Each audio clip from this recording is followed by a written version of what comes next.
Si el Señor fuera en el día de hoy a responder la pregunta,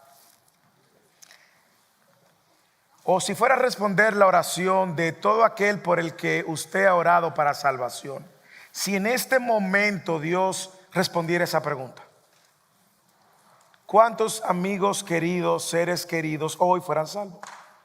O más aún, si el Señor hoy salvara a todo el que nosotros intencionalmente le hemos compartido el Evangelio, ¿cuántos hoy fuesen salvos? Bueno, yo creo que Dios nos ha invitado a una jornada interesante a través del libro de los Hechos, y es recordarnos cada vez el llamado que tenemos nosotros de vivir en misión. Pablo le dice a la iglesia de Filipenses en el capítulo 3, versículo 1, que para él no es molesto repetirles las mismas cosas. Y yo creo que lo que Lucas está haciendo con nosotros también a través de este libro de los Hechos es repetirnos las mismas cosas. ¿De cara a qué? De cara al presente y al futuro de la iglesia.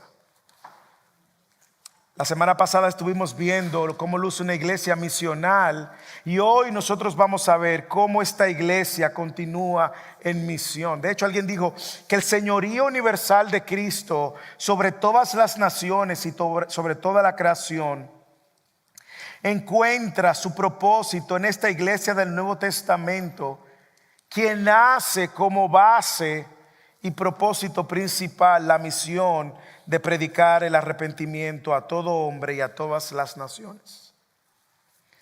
Nosotros vimos cómo al principio del libro de los Hechos Jesús encomienda a su discípulo y les dice que ustedes iban a ser investidos con poder, iban a ser testigos en Jerusalén, en Judea, en Samaria, hasta los confines de la tierra. Y luego vemos en el libro de los Hechos cómo si se puede decir, esta estructura de predicación se va desempacando en todo el libro de los Hechos. Primero Jerusalén, iban al templo a Judea, luego fueron a Samaria, y ya desde los últimos capítulos hemos empezado a ver cómo los confines de la tierra están siendo alcanzados. ¿Por qué?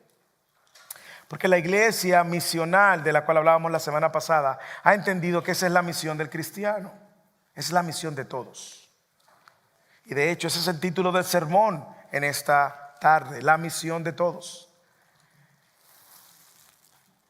Nosotros vamos a ver, tal como leía nuestra hermana Luli, una porción, aunque vamos a cubrir hasta el final del capítulo 13, cómo este primer viaje misionero se convierte en el estilo de vida que más adelante ellos iban a abrazar y que luego la iglesia iba a abrazar. Era la misión de todos, no la misión de algunos, no la misión de líderes, es la misión de todos. Y como preguntaba al principio, si Dios hoy respondiera a la oración de todo aquel que nosotros le hemos compartido el evangelio, ¿cuántos fueran salvos?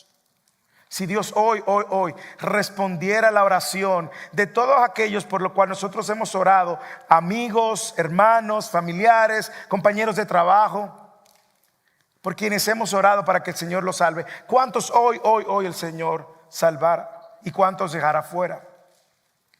Yo creo que el texto de hoy busca animarnos a eso, a entender que esta es mi misión, es su misión como discípulo de Cristo.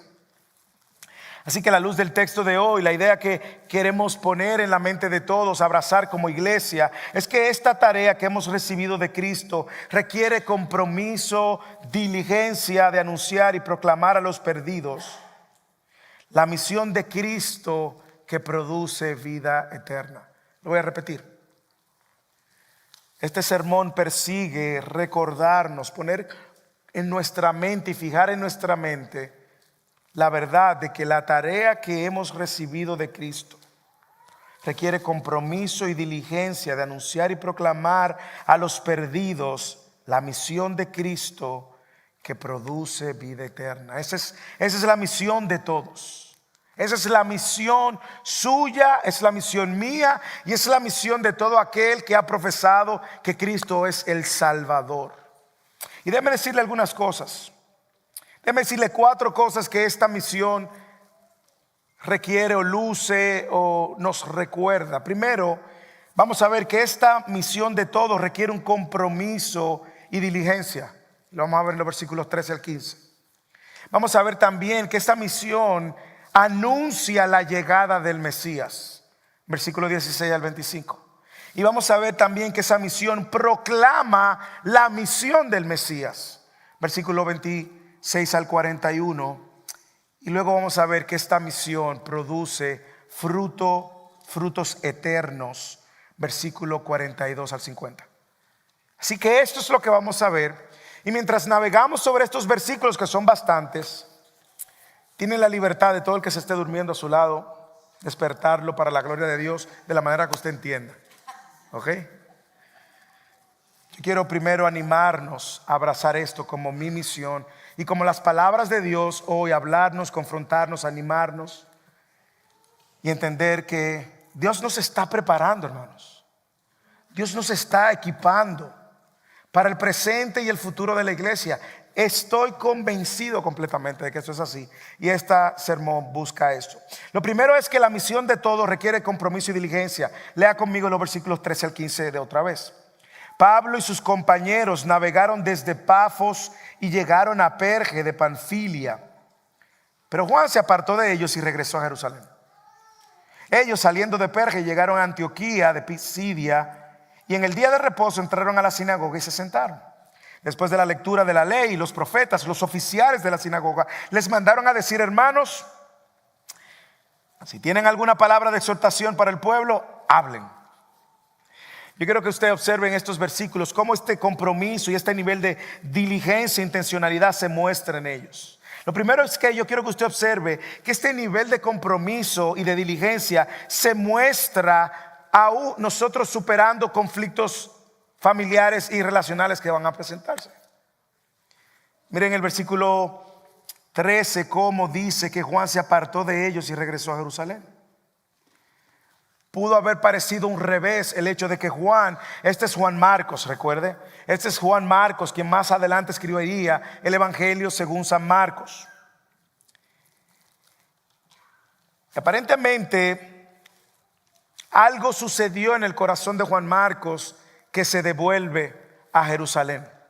Ellos estaban en su primer viaje misionero y sabían que iban a enfrentar retos, sabían que venía oposición, sabían que sus vidas iban a correr riesgos.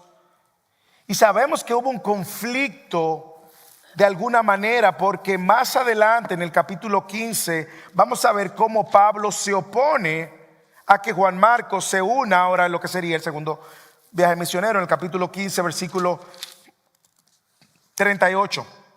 Pero Pablo consideraba que no debería llevar consigo a quien los había desertado en Panfilia y no los había acompañado en la obra.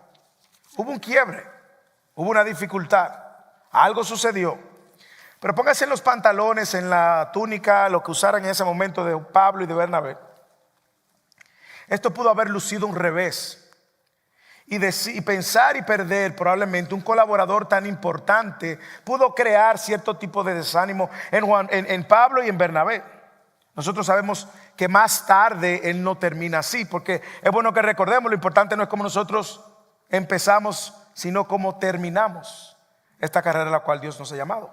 Más adelante vamos a ver, más adelante en el capítulo 15, vamos a hacer referencia a esto otra vez, cómo luego Pablo llama a Marcos como un hermano útil en el ministerio, lo cual habla de una gracia que Pablo le extendió a Juan Marcos. Sin embargo, Lucas no nos dice la razón de la partida. Lucas no nos dice, lo que hay muchas conjeturas. Sabemos que se produjo una tensión. Algunos piensan que fue por temor a enfermarse, algunos entendían que Pablo estaba enfermo ya. Algunos entienden que era temor a la persecución, a la muerte. Algunos han llegado a creer que fue el hecho de que ahora quien toma el liderazgo es Pablo y no Bernabé, y Bernabé estaba relacionado con Juan Marcos. Lo que nosotros sabemos es que Juan Marcos desertó,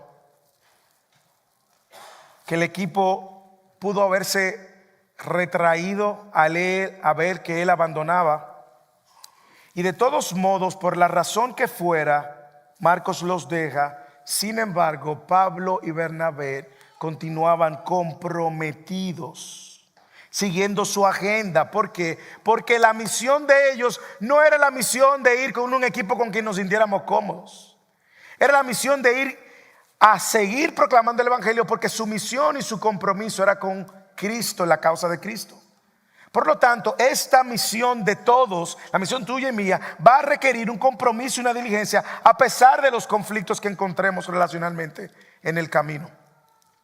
También yo veo que el texto nos dice cómo su nivel de compromiso y diligencia se muestra ellos superando no solamente los conflictos relacionales, sino también los conflictos de distancia. La incomodidad de hacer, el compromiso de incomodarse para proclamar el evangelio. Versículo 14 dice que ellos, saliendo de Perge, llegaron a Antioquía de Pisidia. De Perge o Perga, como dicen, se dirigieron a Antioquía de Pisidia, más de 100 millas al norte. Nosotros tenemos por aquí los hermanos de Hueco que nos visitan los domingos. Estamos hablando de aquí a Hueco.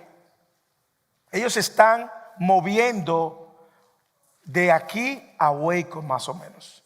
Pero claro, no tenían aire acondicionado, no tenían vehículos. No dice cómo el texto ellos se manejaban. Más allá dicen algunos que tuvieron que pasar montañas, porque Pisidia de Antioquía era una colonia romana. Pero Pablo y Bernabé continuaban en su misión.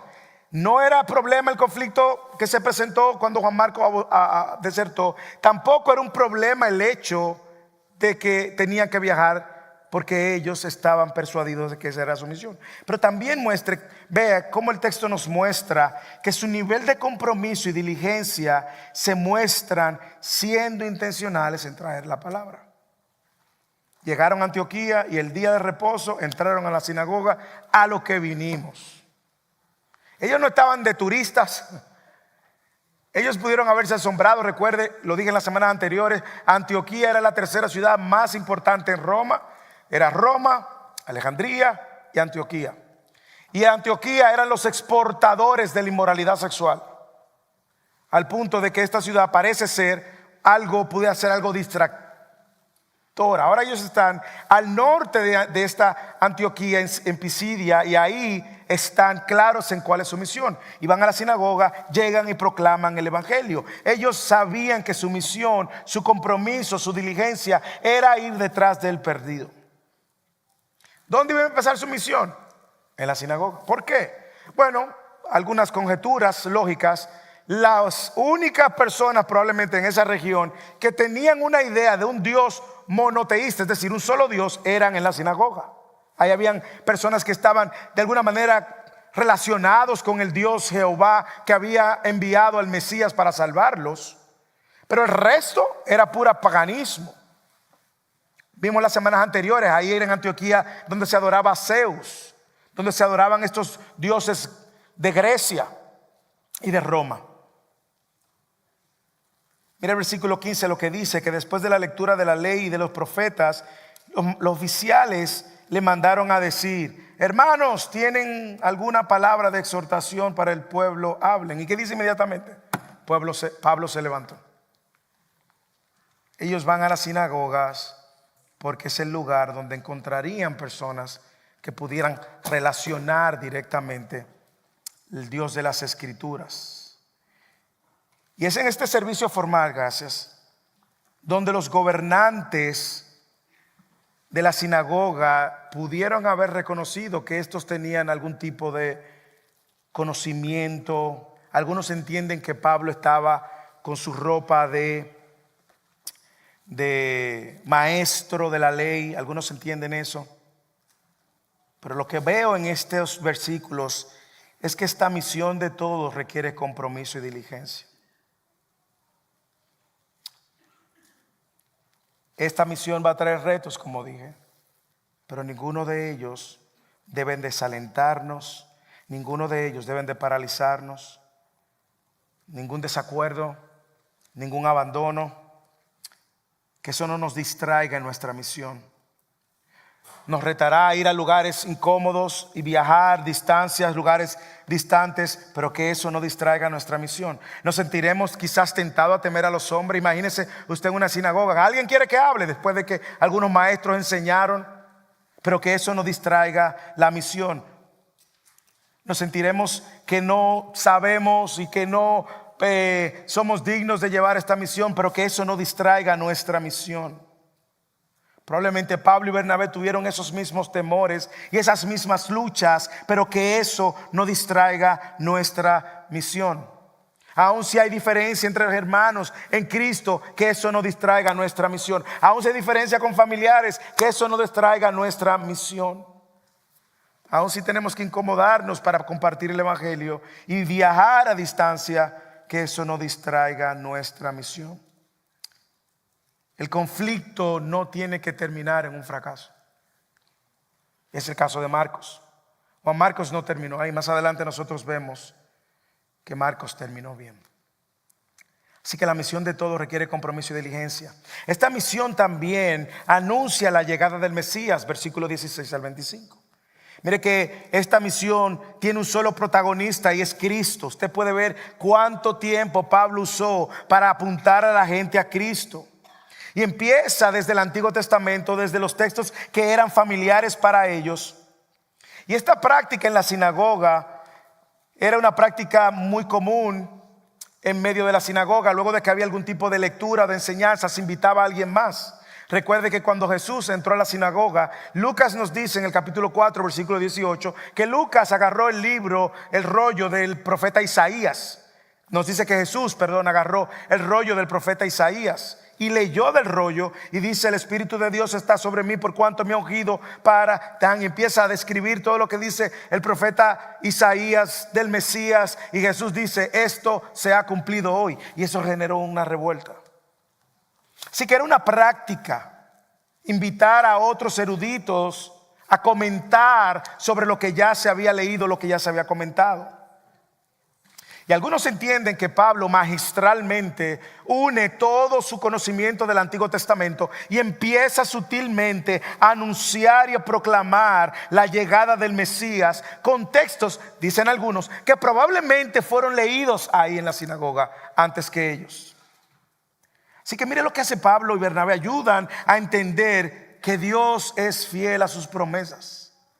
Me encanta porque si hay algo que ellos hacen para proclamar el mensaje de esta misión, primero es apuntar a la fidelidad de Dios. Gente, piénselo en su contexto, en la sinagoga esperando el Mesías, o recordando, leyendo del Mesías. Y mira cómo Pablo empieza a apuntar a la gente hacia el Mesías. Y va desde los patriarcas. No arrancó en Génesis en esta ocasión, pero arranca en los patriarcas, probablemente, como dije, porque así fue la discusión antes que ellos. Y se va moviendo por el éxodo del desierto hasta llevarlo a la tierra prometida. Mire lo que hace Pablo. Vaya conmigo, abra su Biblia, quédese conmigo. Versículo 17, lo primero es que Pablo les recuerda: ustedes son el pueblo escogido. Versículo 17, el Dios de este pueblo de Israel escogió a nuestros padres. Wow, esto es música. Imagínense que de repente ahora todos somos judíos y no sabemos la Torá. Sí, porque para ser judío de verdad usted tiene que conocer la Torá. Usted se la conoce como se conoce la Biblia, ¿verdad? Así. Y yo sé que ustedes se ríen porque pero les recuerda que son el pueblo escogido. Lo otro es que Pablo les recuerda la fidelidad de Dios al sacarlo de Egipto. Mírenlo el versículo 17. Nos escogió a nuestros padres, engrandeció al pueblo durante su estancia en la tierra de Egipto y con brazo fuerte lo sacó. Aquí Pablo le está recordando a ellos varias cosas. Primero, en ese recorrido desde los patriarcas hasta salida de Egipto, les recordó a Abraham, Isaac, Jacob. Jacob tuvo 12. Dentro de los 12 tuvo el número 11 llamado José. Ese José, como usted sabe, fue vendido como esclavo por sus propios hermanos. Luego sus hermanos lo venden y va a la casa de Potifar, un oficial de los egipcios. Y la esposa de Potifar, ¿qué hace? Quiere tener una intimidad con él. Él le dice: ¿cómo voy a fallar a Dios y a tu esposo que me ha dado esta posición? Así que él va preso, y mal preso, a la cárcel. Y en la cárcel ahí está el copero del faraón y el panadero. Y ambos tienen un sueño. A uno se lo interpreta, al otro también. El panadero dijo: mira, te quedan 3 días, arregla tu cuenta. Y el copero le dijo: mira, en 3 días te van a reponer. Pero cuando tú estés delante del faraón, acuérdate de mí, acuérdate de mí. Nada que ver, el copero se olvidó de él y pasaron 2 años hasta que el faraón tiene un sueño. Y en aquel sueño entonces el faraón, ¿qué sucede? Buscando quien le interprete. El copero, que era la mano ahí mismo que probaba el vino antes que el faraón, por si lo envenenaban, que cayera primero el copero, esa era su función. Dice: pero hay alguien en la cárcel que puede interpretar tu sueño. Y mandan a buscar a José. José efectivamente interpreta el sueño. Usted sabe la historia. Efectivamente, 7 vacas de abundancia, 7 vacas flacas. Esos años hay que hacer reserva. Hacen reserva. Vino el hambre. Llegó hasta donde estaba su familia, Jacob y los hermanos. Y un hermano que él no conocía, que se llamaba Benjamín, que era el menor. Y efectivamente, usted conoce la historia. Dios usó todo esto para sacarlos de esta hambruna y llevarlo a Egipto. ¿Cuántos entraron a Egipto? 70 personas. Y mira lo que dice Lucas: que Dios fue fiel engrandeciendo al pueblo. ¿Cuántos salieron? 2 millones aproximadamente. Por lo tanto, que cuando dice que engrandeció el pueblo, Pablo está tocando fibras muy sensibles en la historia del pueblo durante su estancia en la tierra de Egipto. Y no solamente duraron este tiempo en la tierra de Egipto, sino que Dios le había dicho a Abraham que ellos iban a ser esclavos por 400 años. Pero Dios lo sacó con brazos fuertes. Así que Pablo le está recordando la fidelidad de Dios al sacarlo de Egipto. ¿Qué más? Pablo al anunciar al Mesías, le está recordando la fidelidad de Dios soportando a este pueblo terco, desobediente. Mírenlo en el versículo 18. Por un periodo como de 40 años lo soportó en el desierto. Como que Pablo pone la nota aquí: lo soportó. Pablo también les recuerda la fidelidad de Dios llevando al pueblo a la tierra prometida. Versículo 19: después de destruir 7 naciones en la tierra de Canaán, repartió sus tierras en herencia. Y todo esto duró como 450 años. 400 años de esclavitud, 40 en el desierto y 10 años quizá peleando con las naciones. Ahora, algunos entienden que Pablo, sin mencionarlo, estaba conectando a su audiencia, cómo Dios fue fiel a mandar a alguien como Moisés para liberarlo. Luego pasa Pablo por el periodo de los jueces y Pablo sigue apuntando al carácter de Dios, a la fidelidad de Dios. Y todo esto no se me pierda para conectarlo con la promesa y el anuncio del Mesías. Versículo 20, mire cómo él le recuerda la fidelidad de Dios, levantando a jueces para libertarlo de sus naciones que los oprimían. Y después de esto, Dios les dio jueces hasta el profeta Samuel. ¿Usted recuerda? Si usted lee el libro de los jueces, se va a dar cuenta que el libro de los jueces es como un ciclo. El pueblo peca, Dios manda una nación, oprime al pueblo, el pueblo grita, Dios levanta un profeta, el profeta destruye a la nación, el pueblo se vuelve a Dios, y luego otra vez el pueblo vuelve y peca, y Dios levanta otra nación, y un ciclo hasta el profeta Samuel, porque el pueblo se cansó y dijo: queremos reyes como los demás reyes. Ok, ¿ustedes están rechazando a Dios que sea su gobernador? Sí, queremos reyes como los demás reyes. Y es lo que dice más adelante: Dios le dio, no el rey que ellos querían, le dio el rey que ellos querían primero, pero después le dio un rey conforme a su corazón. Léelo. Y Dios le está apuntando a la fidelidad de Dios, dándole un rey conforme a su propio corazón. Versículo 21. Entonces ellos pidieron un rey y Dios le dio, ¿a quién? A Saúl, hijo de Cis, varón de la tribu de Benjamín, durante 40 años. Una generación. Cuando lo quitó, le levantó al rey David. Y aquí trae a la segunda persona más importante del Antiguo Testamento. La primera persona más importante del Antiguo Testamento, ¿quién es? Moisés. La segunda más importante, David. Cuando lo quitó, les levantó por rey a David, del cual Dios también testificó. Y oiga, a pesar de todos los desastres que David hizo, lo que Dios dice de David: he hallado a David, hijo de Isaí, un hombre conforme a mi corazón. ¿Por qué? ¿Usted sabe por qué Dios llamó a David un hombre conforme a su corazón, por una sola razón. No porque David no era santo, porque no lo fue. No porque David no fallara, porque falló. No porque David no pecara, porque pecó. Pero David quería hacer la voluntad de Dios. Y es lo que dice aquí. Un hombre conforme a mi corazón que hará toda mi voluntad. Y aquí está Pablo magistralmente conectando la historia más repetida dentro del pueblo judío y conectándolo con el anuncio del Mesías. Dios levantó a Moisés y lo sacó con brazo fuerte al pueblo de Israel a través de su gracia y su soberanía. Y también levantó a David conforme a su corazón. Pero más aún, Pablo va llevando esto para llevarlo al clímax. No dejarlos ahí, no dejarlo en la teoría que ellos conocían. Mire cómo Pablo ahora les recuerda la fidelidad de Dios cumpliendo la promesa del Mesías, versículo 23. De la descendencia de este, ¿de quién? De David. ¿Usted quiere saber si desciende de David? Le hace Mateo capítulo 1. De la descendencia de este, ¿conforme a qué? A las promesas, a la promesa de Dios.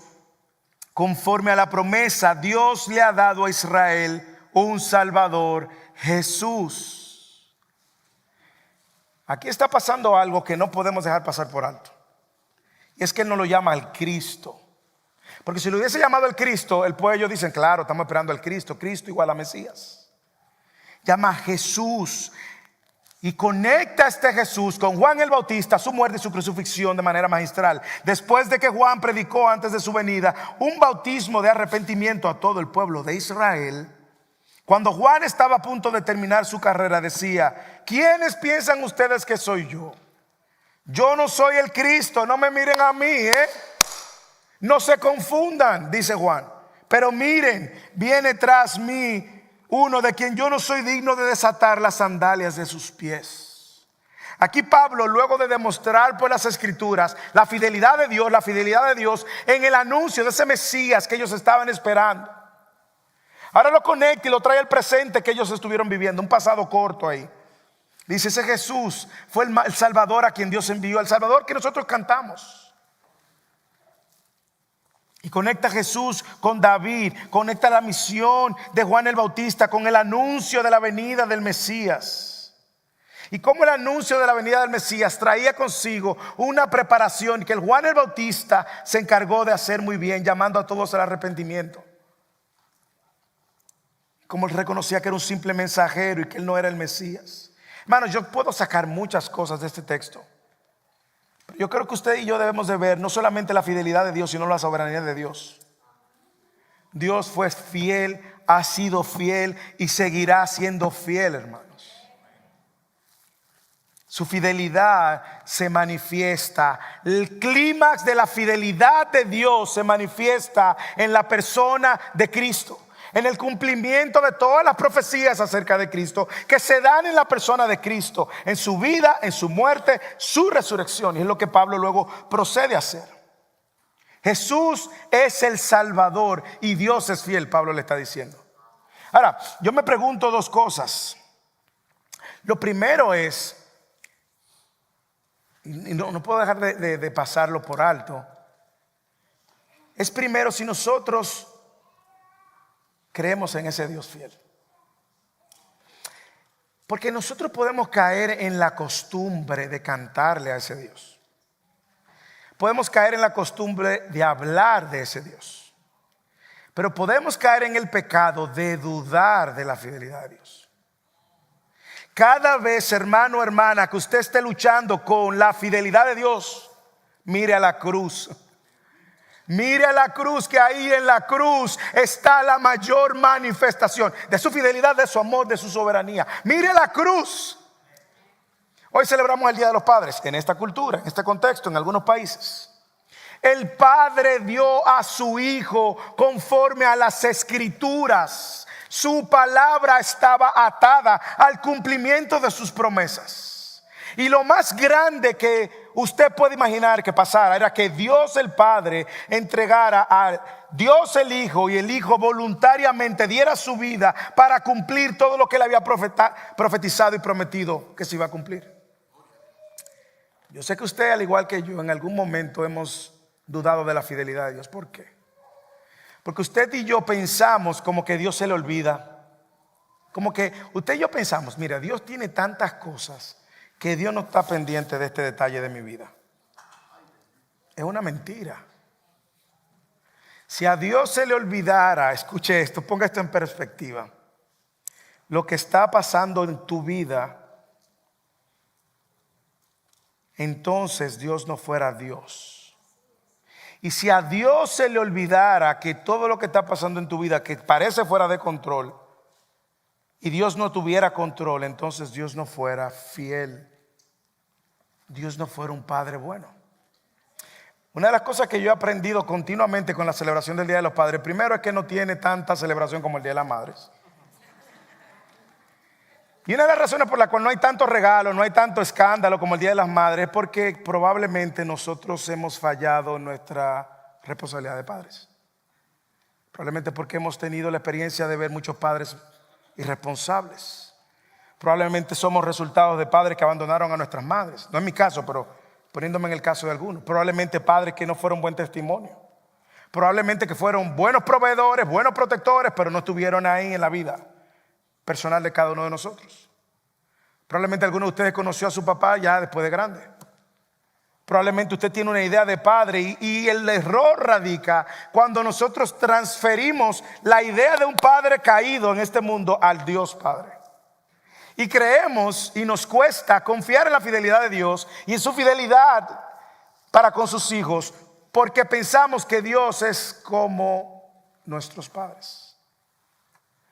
Hermano, yo quiero que usted vea a través del texto cómo Dios está y Pablo usando el Antiguo Testamento, resaltando estos atributos de la fidelidad de Dios y refrescándoselo a su audiencia para que vean que si Dios ha sido fiel, Él sigue siendo fiel. Pastor, pero es que Dios no me responde la oración. Pero eso no significa que Dios no sea fiel. Eso significa que Dios quiere que tú sigas orando y punto. Pero pastor, es que las cosas van de mal en peor. Yo creo que Dios se olvidó de mí. No, Dios no se olvidó de ti. Dios está presente ahí y está haciendo que tu corazón se torne cada vez más a Dios, en dependencia de Dios. Ahora en medio de la crisis, la escasez, los problemas, la traición y todo lo que tú estás enfrentando, pero Dios sigue ahí, hermanos. Dios es fiel y Dios seguirá siendo fiel. Pero también algo que yo quiero que nosotros veamos en el texto que Pablo está resaltando es que el centro de la historia no es ninguno de los que están en la audiencia. Por lo tanto, tenemos que aprender que el centro de la historia, de mi historia, aún de mi historia, no soy yo. Yo no soy el centro de mi historia. Hermano, nosotros somos como un vapor. En unos años la gente no se va a acordar de nosotros. ¿Usted quiere saberlo? ¿Cómo se llama su tatarabuelo? Pero usted no, pero esa es su familia. Y usted no se acuerda ni de su familia. Hermanos, somos un vapor. El centro de esta historia es Cristo. Y es lo que Pablo está haciendo, apuntando a la gente a entender que Dios en su fidelidad cumplió la promesa que había dado de mandar al Cristo. Por lo tanto, hermanos, en esta misión de todos, tenemos que conectar la verdad de Dios, la verdad de Cristo con la verdad de quién es Dios. Mire cómo dice por segunda vez, Dios, varias veces Dios eligió, Dios protegió, Dios proveyó, Dios guió, Dios soportó, Dios derrocó, Dios dio, Dios.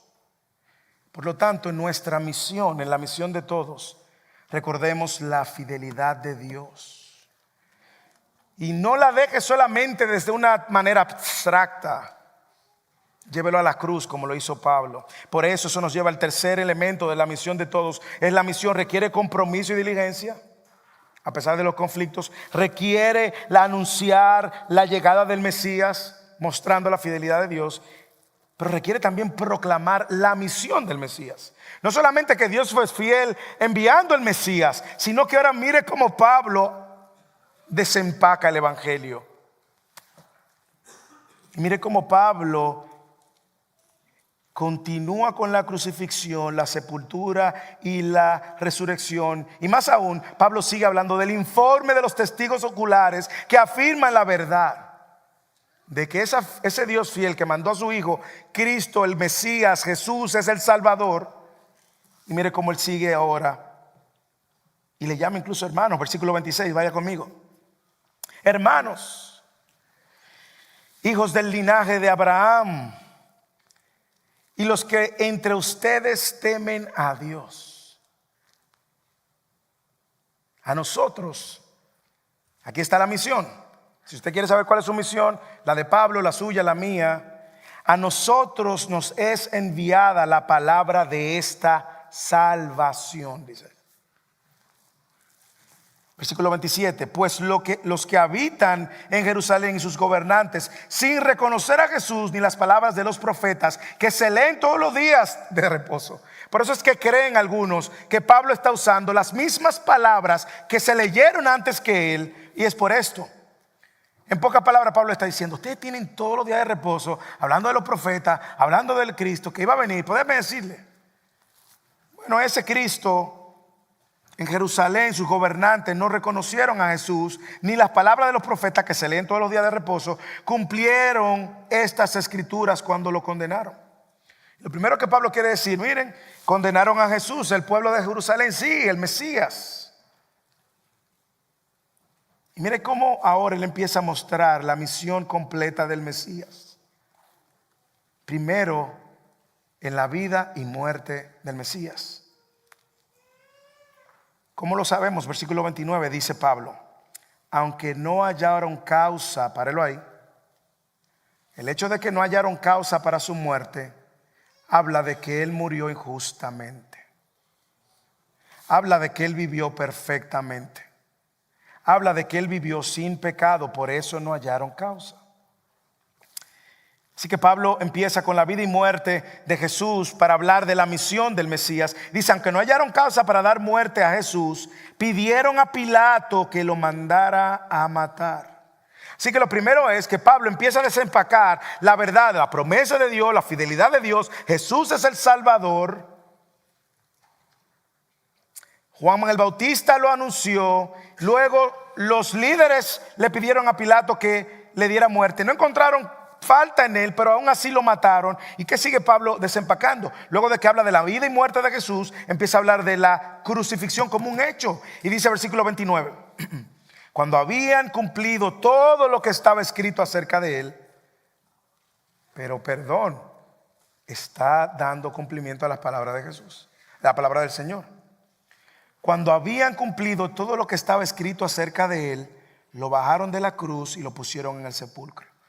¿Por qué Pablo está diciendo esto? Es para que ellos sepan que no había duda de que mataron a Jesús y que hay un sepulcro identificado donde pusieron el cuerpo de Jesús.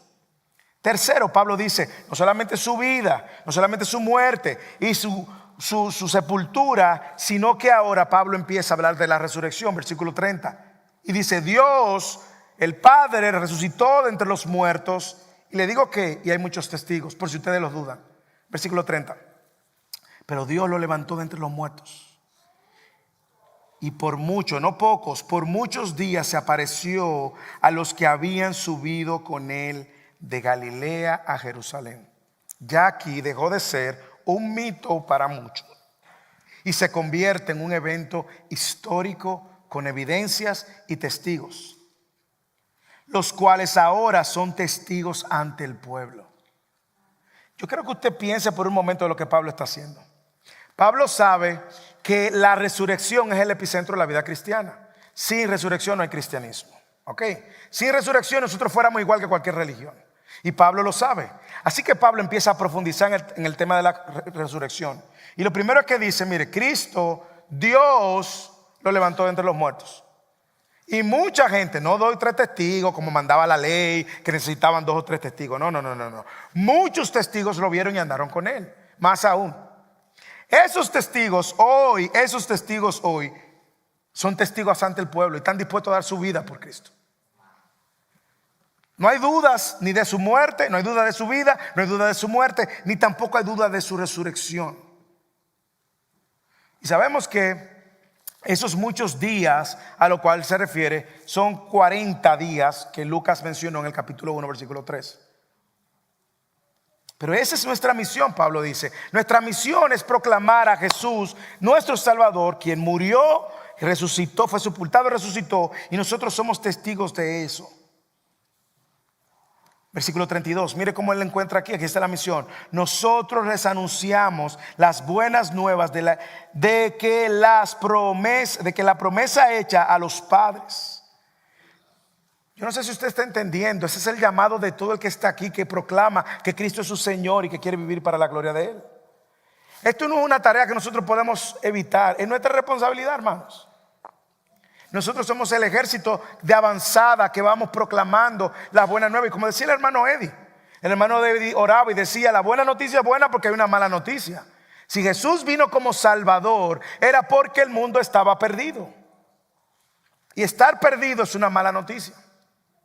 Como está perdido todo aquel que no se ha rendido a la verdad de esta nueva noticia, de que Cristo es el Señor y el Salvador. Y cómo la resurrección es el evento crucial en la vida cristiana. Pablo, me encanta, conecta el Antiguo Testamento para demostrar el evento de la crucifixión. Y mire lo que Pablo hace de aquí en adelante. Él sabe que la crucifixión es lo más importante. Y como él lo que tiene es una audiencia de judíos que conocen muy bien el Antiguo Testamento, ¿qué usted cree que hace Pablo? Le empieza a citar el Antiguo Testamento para demostrar el evento de la crucifixión, de la resurrección, conforme a las Escrituras, versículo 33. Y da 3 textos del Antiguo Testamento. 3. Primer texto, el Salmo 2:7. Dios la ha cumplido a nuestros hijos al resucitar a Jesús, como también está escrito en el Salmo 2: Hijo mío eres tú, yo te he engendrado hoy. Salmo 2:7. Y luego sigue con Isaías 53, Pablo.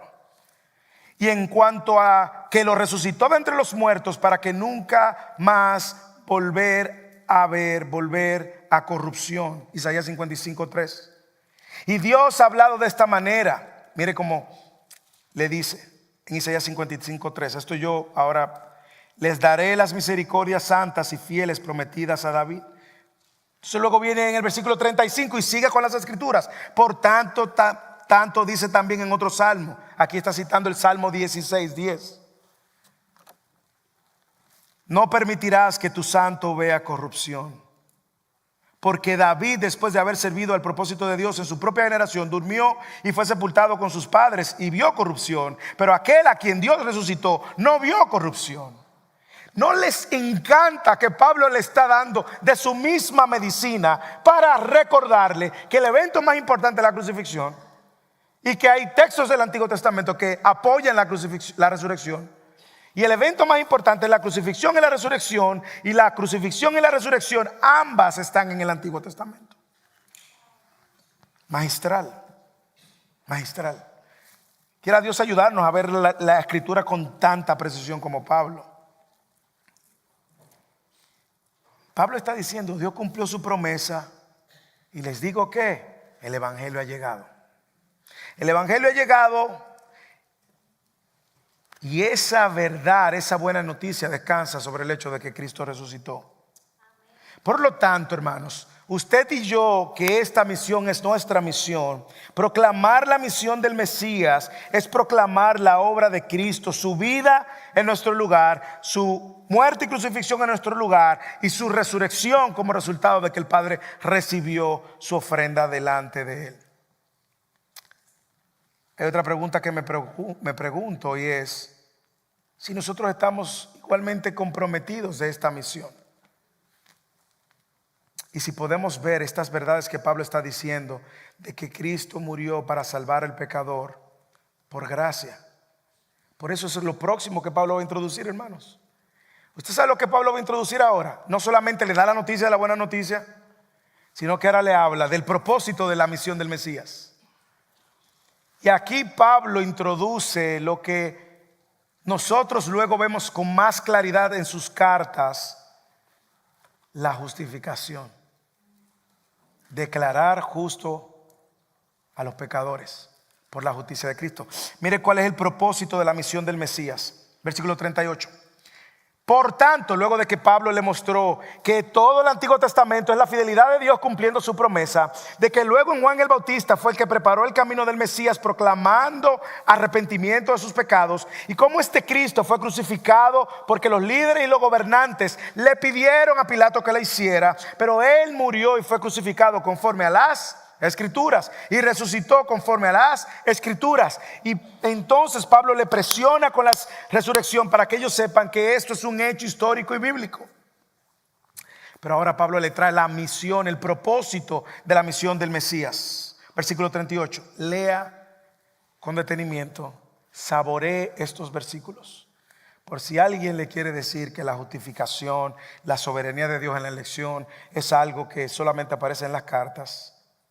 Mire aquí, versículo 38. Por tanto, hermanos, otra vez lo llama hermanos, sepan que por medio de él les es anunciado el perdón de los pecados.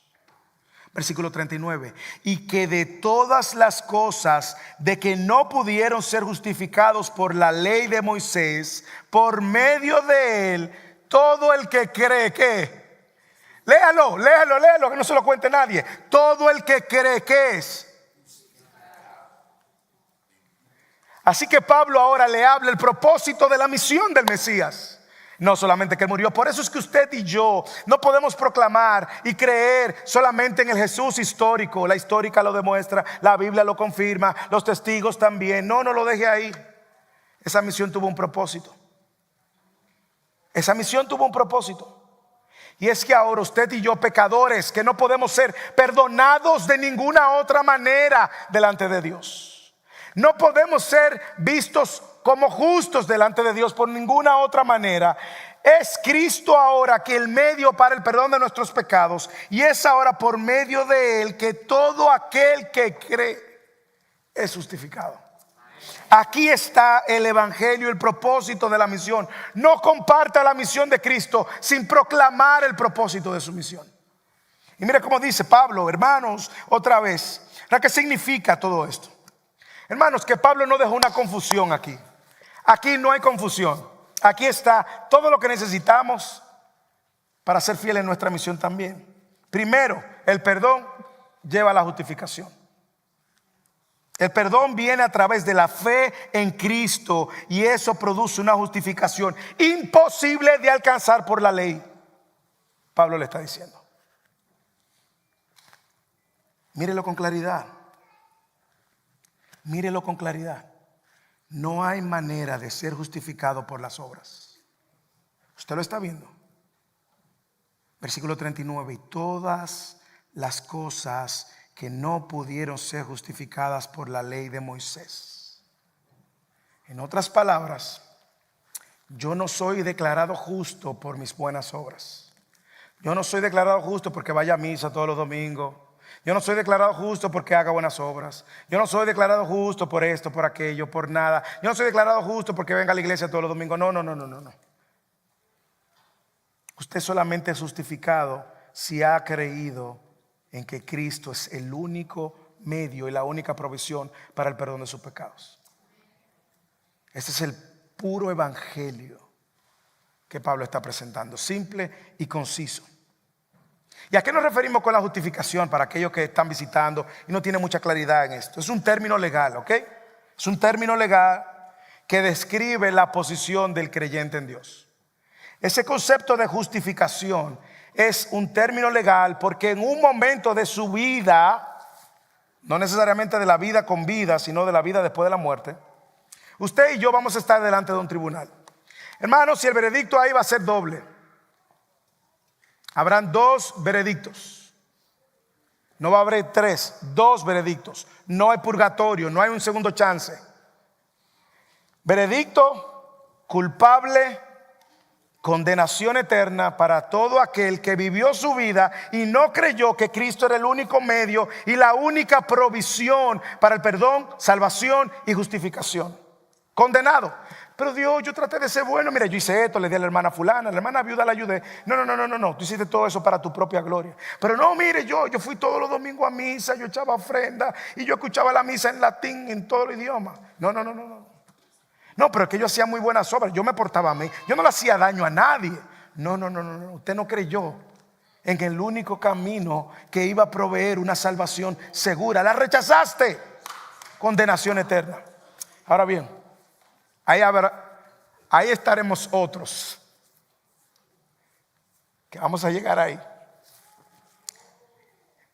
y que Dios va a ver en nosotros, no nuestras obras, no nuestro pecado, va a ver en nosotros como la justicia de Cristo fue imputada a nosotros. Y en ese día el Señor nos invitará y dirá: entren, mis siervos fieles, ustedes creyeron en la provisión de Dios para la salvación. Aquí les espera la eternidad por siempre. La justificación es declarar justo a todo aquel pecador que ha puesto su confianza en el justo.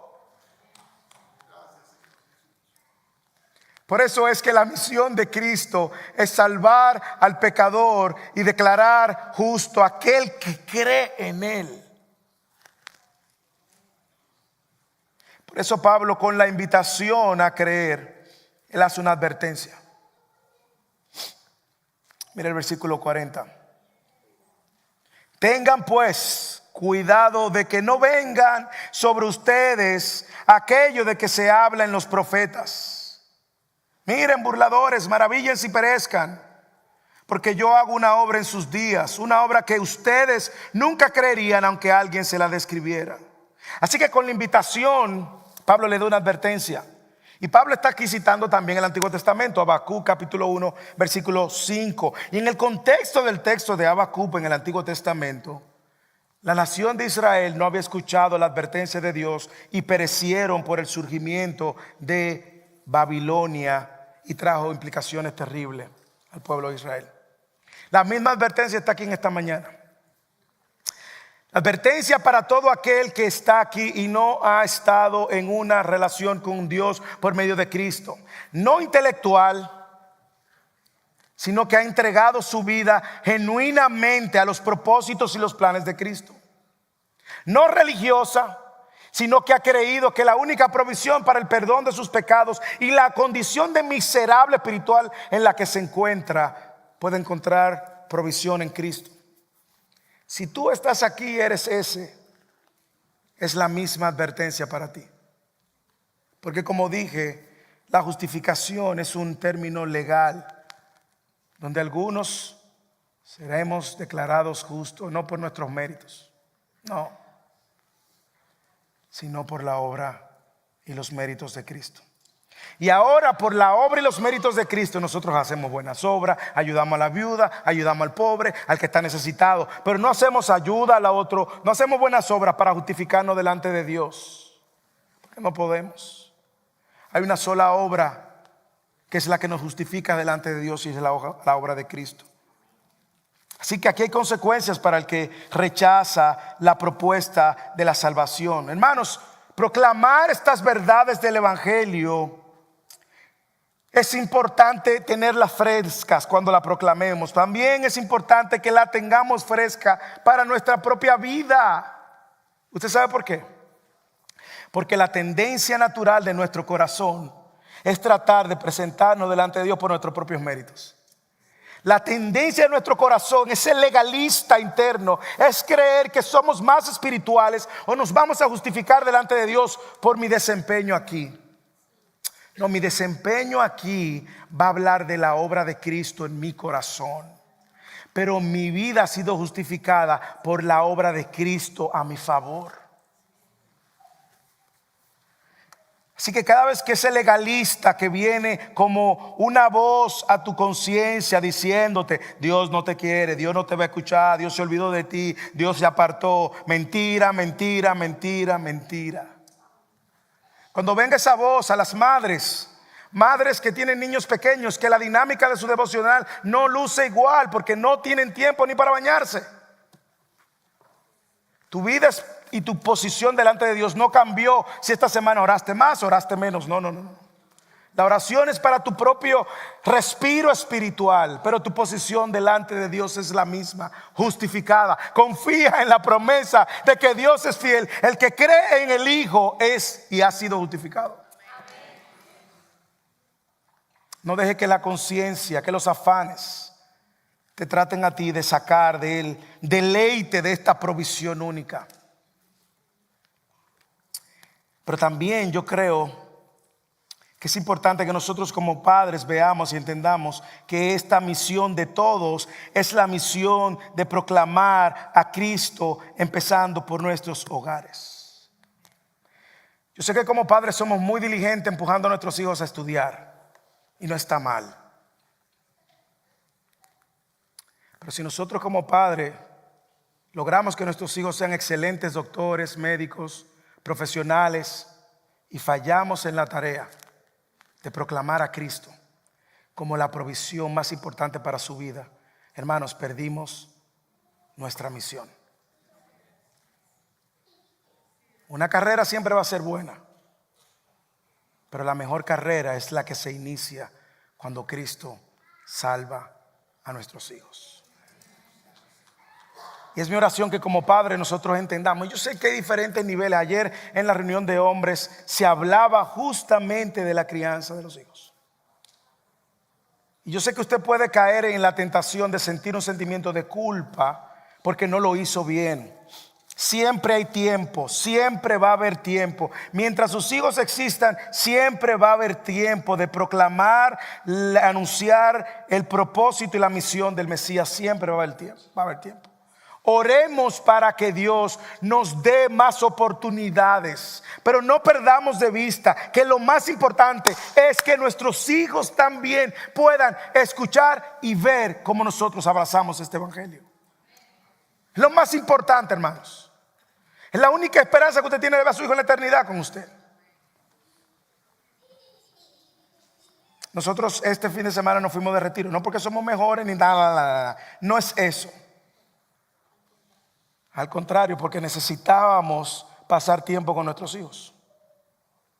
Y aunque no fue el retiro más divertido, aunque ellos dicen que pudo haber sido divertido, nosotros estábamos ahí incomodándonos con el mensaje del evangelio y las reacciones de nuestros corazones de padres e hijos que mostraban nuestros pecados, pero que nos recordaban que debíamos de correr donde Cristo.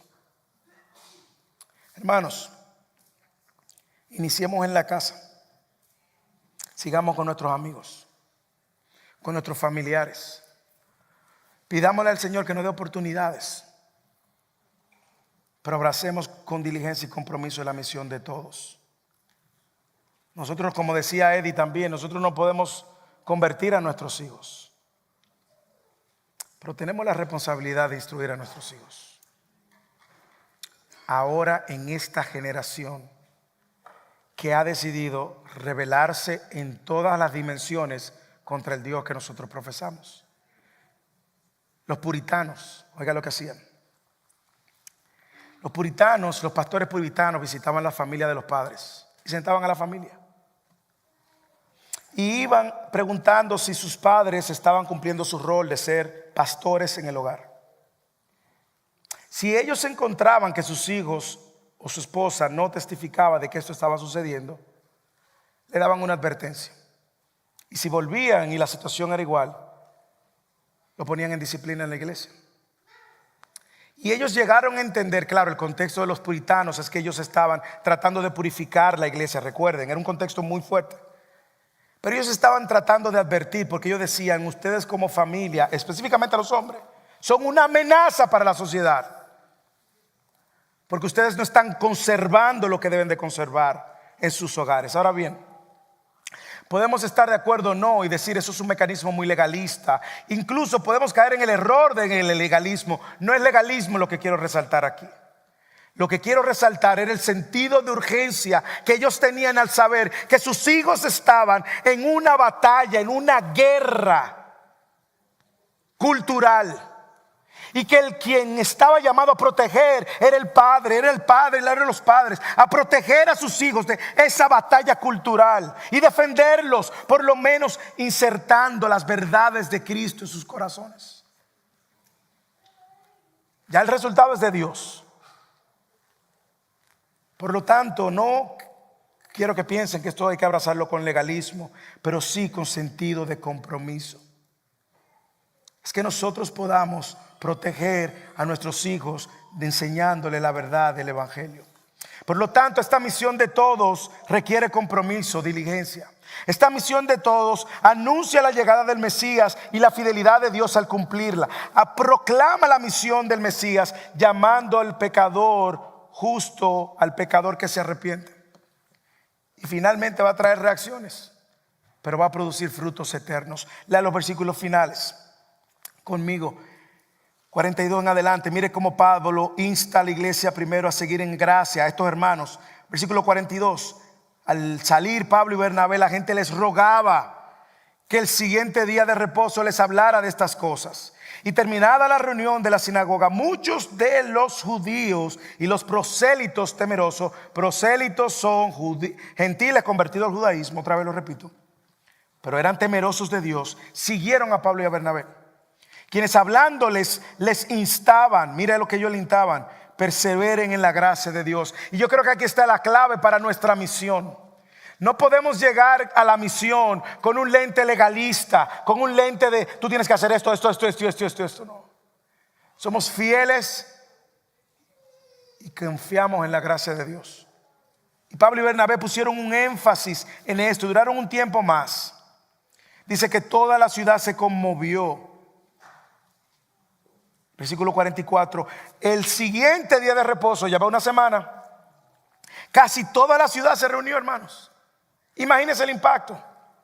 ¿Para qué se reunió casi toda la ciudad? Para oír la palabra de Dios. Y yo me imagino que en ese punto Pablo y Bernabé estaban diciendo: wow, esto es un avivamiento. Esto es, efectivamente lo era. La gente estaba viniendo a Cristo y probablemente ellos pudieron haber pensado que así va a ser todo el tiempo. Sin embargo, ¿qué va a pasar cuando usted proclame la misión de Cristo, del Salvador? ¿Qué va a pasar? ¿Cómo usted cree que la gente va a reaccionar a la buena noticia del evangelio? Yo creo que aquí vamos a ver varias reacciones. Siempre he hablado 2 o 3 reacciones. Aquí hay 3 por lo menos, o 4. La primera reacción es de rechazo. Así que cuando usted salga a proclamar la misión de Cristo, espere el rechazo. Eso no está mal. Mire lo que dice el versículo 47. Pero cuando los judíos vieron la muchedumbre, se llenaron de celo y blasfemando contradecían lo que Pablo decía. Espere el rechazo. Note que la oposición de estos versículos, lo que muestra la oposición, no es solamente, no es con el mensaje, hermanos. Era con la popularidad el problema. Un rechazo movido por el pecado, y siempre el pecado va a dar a luz pecado. Dice, se llenaron de celo y blasfemando. Pecado siempre va a dar a luz pecado. Pablo y Bernabé, llenos con valentía, responde. Pablo y Bernabé hablaron con valor y dijeron: era necesario que la palabra de Dios fuera predicada primeramente a ustedes, pero ya que la rechazan y no se juzgan dignos de la vida eterna, aquí está el fruto, vida eterna, un fruto eterno o muerte eterna. Ellos estaban rechazando la vida eterna. Así que ahora nos volvemos a los gentiles, porque así nos lo ha mandado el Señor: te he puesto como luz para los gentiles, a fin de que lleve la salvación hasta los confines de la tierra. Tenía muy claro cuál era su misión. Ellos fueron donde los judíos y siguió el patrón. Pablo seguía entrando primero por los judíos, pero encontraba que rechazo. Y yo sé que todos nosotros tememos al rechazo. Hace unos meses le contaba la historia de uno de mis hijos que, compartiendo el evangelio a un cajero, desde que le habló de Jesús, le cambió como él la actitud. Bueno, el temor al rechazo siempre va a ser parte. Ese mismo de mis hijos, este fin de semana, compartió el evangelio con otra persona y la respuesta fue positiva. Lo animó mucho. Pero es normal que nosotros veamos que el evangelio va a tener reacción positiva o una reacción negativa. ¿Cuál es la segunda reacción? Algunos van a rechazar y otros van a escuchar. Lee el versículo 48. Y oyendo esto, los gentiles se regocijaban y glorificaban la palabra de Dios, el Señor, y creyeron cuanto estaban ordenados ¿a qué? A la vida eterna. Cada vez que proclamemos la misión de Cristo, hay frutos eternos, para condenación o para vida eterna. No quiero entrar en el tema de la elección, pero está muy claro en este versículo también. ¿Y qué trajo esto? Versículo 49. Y la palabra del Señor se difundía por la región. Lucas aquí, el autor, el que escribió, no pierde tiempo. Aquí nos está diciendo, este evangelio fue predicado, este evangelio fue recibido, produjo gozo, regocijo inmediatamente, y una vez más, Dios soberanamente salvando, como cantábamos, la salvación es del Señor. Y luego ese evangelio se siguió proclamando. Ahora, ¿cuál es la tercera reacción? Algunos van a rechazar, algunos van a recibir y algunos se van a oponer. Porque una cosa es que alguien te rechace el mensaje y otra cosa es que alguien se levante en contra de ti para que tú proclames el mensaje. Versículo 50, terminamos. Pero los judíos instigaron a las mujeres piadosas y distinguidas. Estas son mujeres de influencia, y a los hombres más prominentes de la ciudad. Estos son hombres de influencia también.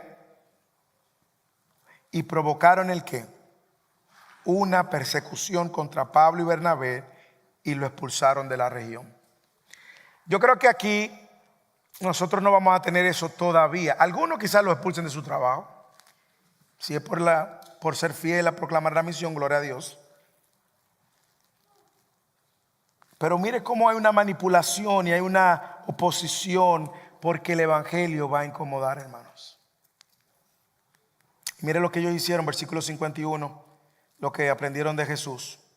Entonces sacudieron el polvo de sus pies contra ellos y se fueron a Iconio. Y los discípulos estaban continuamente llenos de gozo y del Espíritu Santo. Ellos siguieron las instrucciones de Jesús. Estos no quieren el evangelio, nos vamos de aquí, seguimos. Yo sé que eso puede traer una pregunta. ¿Hasta cuándo yo voy a estar predicando el evangelio? Hermano, predica el evangelio hasta que lo expulsen. Y cuando lo expulsen, entonces usted se sacude el pueblo. Pero insiste en la gracia que ellos vivieron y que insistían. Ahora, la reacción siempre va a venir. Algunos van a rechazar para muerte eterna y otros van a creer para vida eterna. Como usted puede darse cuenta, la reacción usted y yo no la controlamos. ¿Qué si controlamos? Usted y yo controlamos la diligencia y la intencionalidad con la que vamos a comunicar la misión de Cristo. Porque la misión de Cristo es la misión de todos los que son seguidores de Cristo. Requiere compromiso y diligencia. Anuncia la llegada del Mesías conforme a las Escrituras. Proclama la misión del Mesías de salvar al pecador y justificarlo por la fe solo en Cristo. Y produce fruto eterno. Hermanos, esa es la misión de todos. Y es la misión que Dios nos está llamando. Ahora bien, ¿a quién Dios te está poniendo en tu corazón compartir esta misión? ¿Cuál es la persona que tú vas a traer delante de Dios hoy, esta semana? Para que Dios lo traiga o tú vayas a compartir el evangelio. ¿Cuál es? No dejes este sermón aquí. No dejes el sermón aquí porque no somos solamente oidores. Es la misión de todos. Es la misión suya, es la misión mía, es la misión de todos. Y si tú nos visitas hoy, ¿cuál es tu reacción? ¿Tú aceptas para vida eterna o rechazas para vida eterna, para muerte eterna? Que el Señor nos ayude a ser fiel y que Dios tenga gracia por aquellos que no han creído en Él.